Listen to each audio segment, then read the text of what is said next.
በተለይ ድሬዳዋ የኦሮሚያ ክልል አካል ነበረ በሕገ መንግስቱ። ሶማሌዎች እና ኦሮሞዎች ወንድማማች ሆነው ለብዙ ዓመት ኖረዋል። ድሬዳዋ ጋር የይገባኛል ጥያቄና ክርክር ተፈጠረ። ሲፈጠር በኢህአደግ ዘመን በዚህማ አንጨቃጨቅም፣ ድሬዳዋ ከኦሮሚያ ይነጠልና ለፌዴራል መንግስት ይሁን፣ ሶማሌ አንዱን ተርም ከንቲባ ይሁን፣ አንዱን ተርም ኦሮሞ ከንቲባ ይሁን ብለው አስማሙ። ይሄ ግን ሕገ መንግስት ላይ የለም። ከዚያ በኋላ ድሬዳዋ ሶማሌና ኦሮሞዎች በሰላም እየኖሩ ነው። በጣም ጥሩ። ሰላም እስካመጣ ጊዜ ድረስ ችግር የለውም። አሁን በሶማሌና በኦሮሚያ መካከል የብዙ ቀበሌዎች ጥያቄ አለ። ብዙ በሲዳማና ወላይታ መካከል አለ ጥያቄ።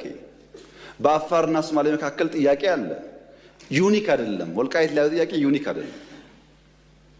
ሁሉም ጋር ጥያቄ አለ። ሁሉም ጋር የሚፈታው ግን በሰላም